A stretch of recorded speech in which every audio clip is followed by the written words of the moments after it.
여러분 계좌에 찍혀있던 1억이라는 숫자 기억하시죠? 무려 15개월 동안 단 한 번도 깨지지 않았던 그 단단하고 견고한 심리적 마지노선이 하룻밤 사이에 종잇장처럼 무너져 내렸습니다. 2월 6일 아침, 비트코인은 9,300만 원까지 곤두박질 쳤고 투자 커뮤니티는 말 그대로 아비규환이었거든요. 자고 일어나면 수백만 원씩 증발하는 악몽 같은 일이 현실이 되어버린 겁니다. 그런데 이 폭락, 단순히 시장이 겁먹어서 벌어진 일이 아닙니다. 누군가가 치밀하게 설계한 구조적 학살이었다는 증거가 드러나고 있고, 이 잔인한 설계의 전모와 우리가 살아남을 수 있는 유일한 방법까지 오늘 낱낱이 파헤쳐 보겠습니다.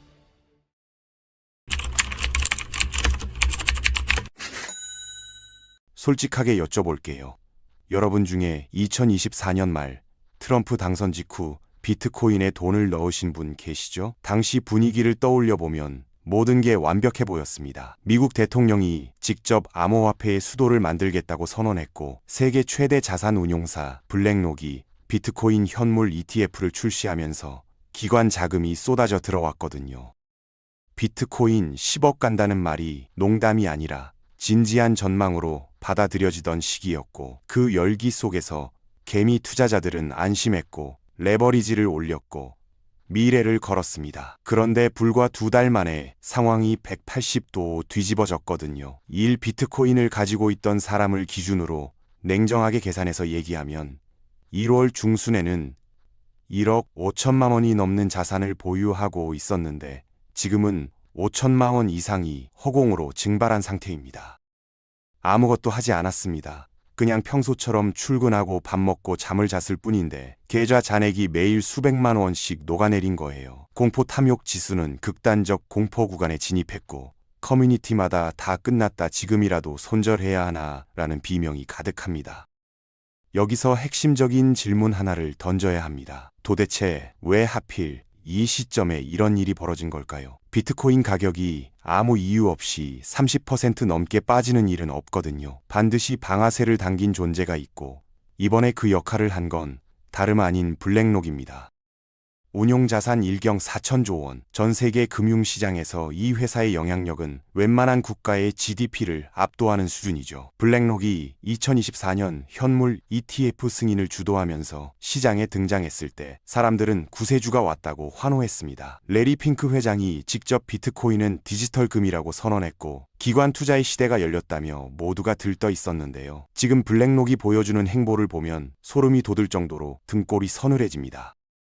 1월 말부터 블랙록의 비트코인 ETF인 아이빗에서 수억 달러 규모의 자금이 빠져나가기 시작했는데, 이게 단순한 차익 실현이 아니라는 게 핵심입니다. 아이빗 투자자들의 누적 수익률이 마이너스로 전환됐거든요. 이 말이 무슨 뜻인지 정확히 이해하셔야 해요. 블랙록은 비트코인 가격이 가장 높았던 구간에서 대규모 자금을 끌어들이면서 시장을 위로 밀어올렸습니다.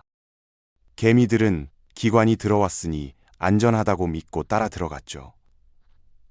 그런데 정작 가격이 하락하기 시작하자 블랙록은 가장 먼저 매도 버튼을 눌렀습니다. 뒤늦게 따라 들어온 개인 투자자들은 출구가 막힌 채 손실을 고스란히 떠안게 된 거예요. 전장에서 돌격하라고 외치던 장군이 적이 나타나자 혼자 도망친 격이죠. 아군의 등에 총을 쏜 것과 다를 바가 없는데, 디지털 금이라고 외치던 레리 핑크의 목소리가 이제는 개미들을 유혹하기 위한 미끼였다는 생각이 들 수밖에 없습니다. 블랙록의 매도가 촉발한 초기 하락은 사실 서막에 불과했고, 진짜 참극은 그 다음에 벌어졌습니다.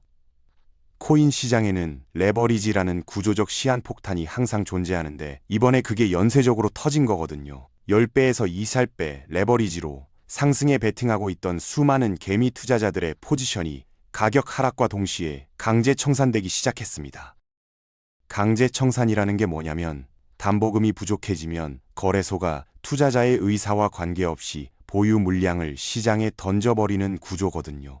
이렇게 던져진 물량이 추가 하락을 만들고, 추가 하락이 또 다른 사람들의 청산을 유발하면서 눈덩이처럼 커지는 악순환이 시작됩니다. 데이터가 보여주는 숫자는 충격적이에요.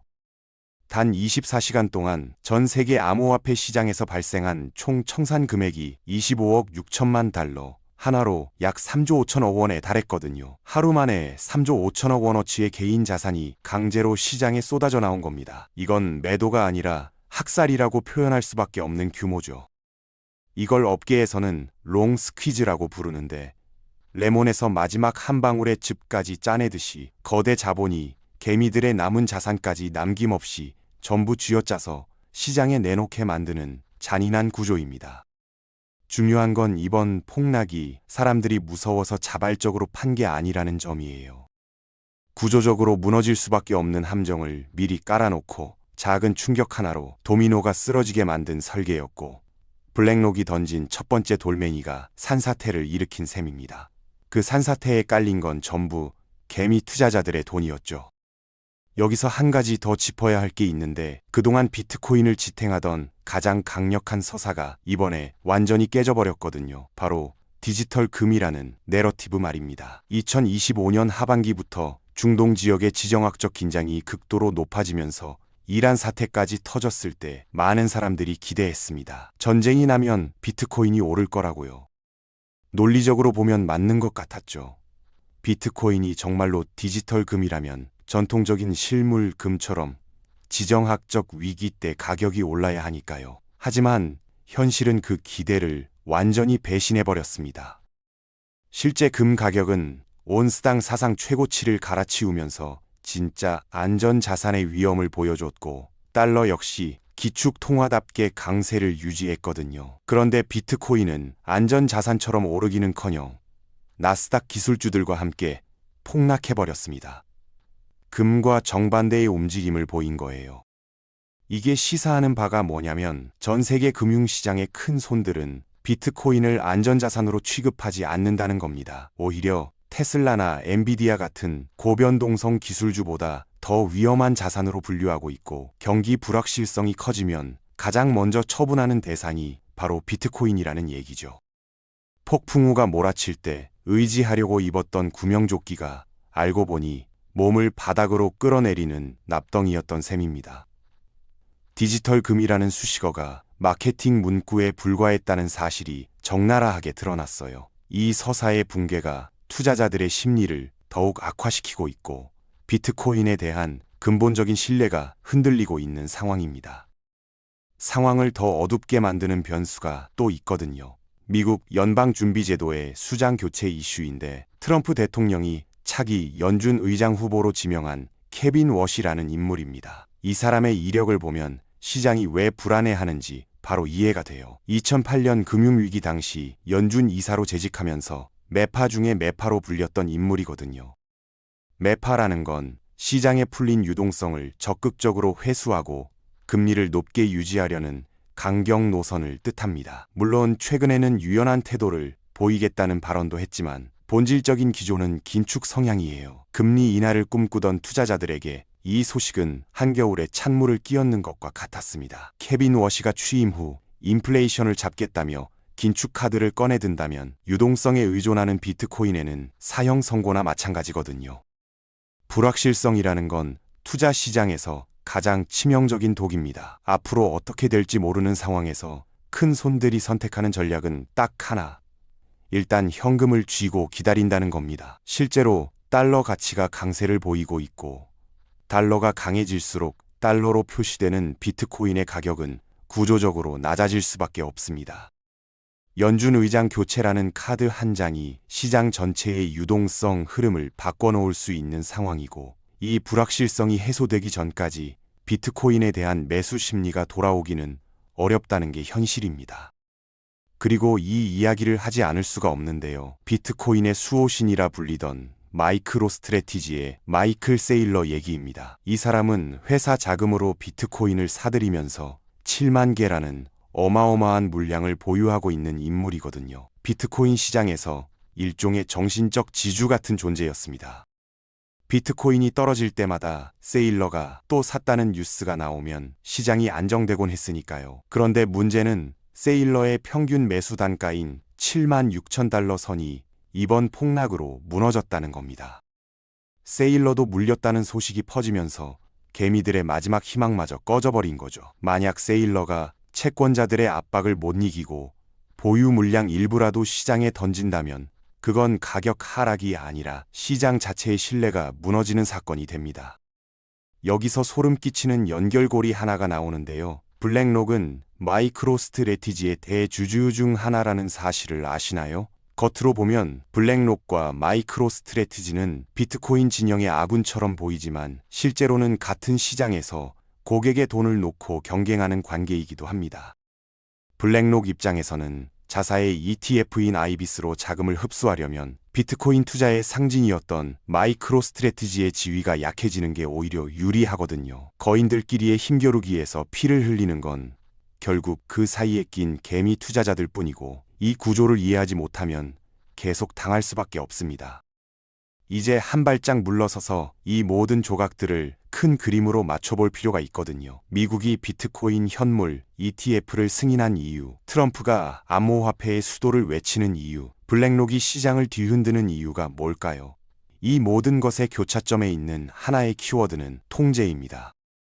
비트코인은 원래 정부의 간섭을 받지 않는 탈중앙화 자산이었고 그게 비트코인의 존재 이유였고 핵심 가치였죠. 특히 중국의 부유층이 자국 정부의 감시를 피해서 자산을 해외로 빼돌리는 도구로 비트코인을 적극 활용했었거든요. 그런데 지금의 비트코인 시장을 한번 보십시오. 블랙록이 ETF를 통해 자금 흐름을 통제하고 피델리티 같은 대형 운용사들이 가격 형성에 영향을 미치고 연준의 금리 정책이 방향을 결정하고 트럼프 정부가 규제를 설계하고 있습니다.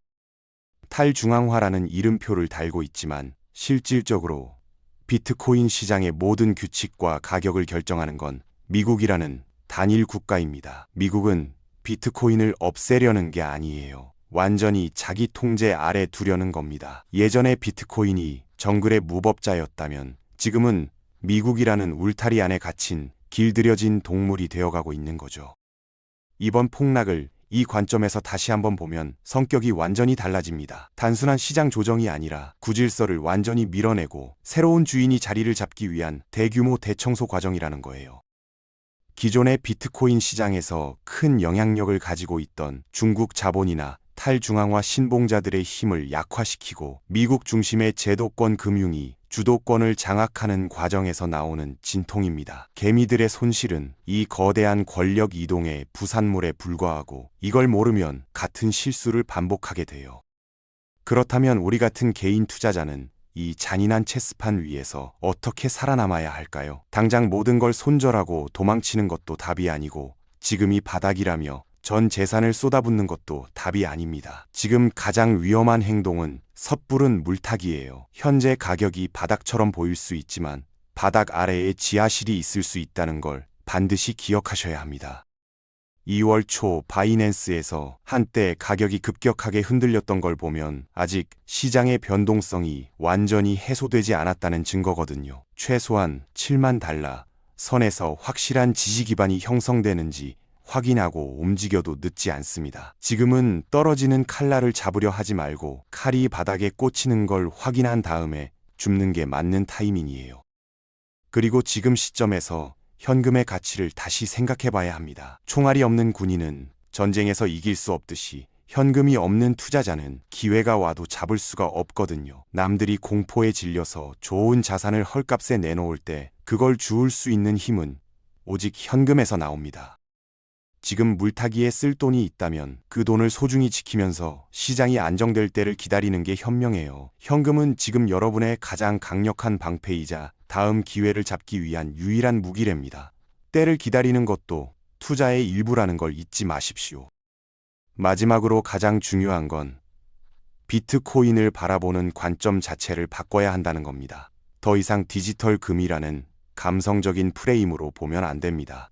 이번 폭락이 증명했듯이 비트코인은 안전자산이 아니라 미국의 금리 정책과 지정학적 전략에 따라 가격이 출렁이는 고위험 기술 자산이에요.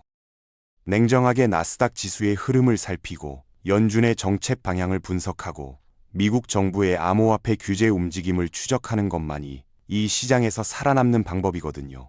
미국 중심으로 시장이 재편되고 있다는 큰 흐름을 이해하고 그 흐름에 어떻게 올라탈 것인가를 고민하는 게 지금 우리에게 가장 필요한 자세입니다. 시장의 역사를 돌아보면 비트코인은 이런 위기를 한두 번 겪은 게 아니에요. 2014년 마운트 곡스 해킹, 2017년 ICO 버블 붕괴, 2020년 코로나 폭락, 2022년 FTX 파산까지 매번 사람들은 끝났다고 외쳤습니다. 하지만 비트코인은 매번 다시 일어났거든요. 다만 중요한 건 그때마다 시장의 주인이 바뀌었다는 사실입니다. 전략 없이 공포에 매도한 개미들의 돈은 거대 자본의 영양분이 됐습니다. 차분하게 때를 기다린 사람들만이 다음 상승장에서 수익을 거뒀고 이번에도 그 패턴이 반복될 가능성이 높습니다. 지금의 폭락은 미국 중심의 새로운 질서가 자리 잡는 과정에서 나오는 진통이고 이 진통이 끝나면 비트코인은 다시 상승 궤도에 올라탈 겁니다. 하지만 그때 웃고 있을 사람은 지금 공포에 질려서 소중한 자산을 블랙록에게 넘긴 사람이 아니라 이 거대한 판의 구조를 이해하고 냉정하게 전략을 세운 사람이겠죠. 흥분하지 마십시오. 감정에 휘둘리지 마십시오. 거대 자본이 여러분의 멘탈을 흔들 때 한 발짝 뒤로 물러나서 전체 그림을 보십시오. 전략을 가진 사람만이 다음 상승장에서 진정한 승리자가 될 수 있고 오늘 이 이야기가 여러분의 흔들리는 마음을 잡아주는 하나의 기둥이 되길 바랍니다.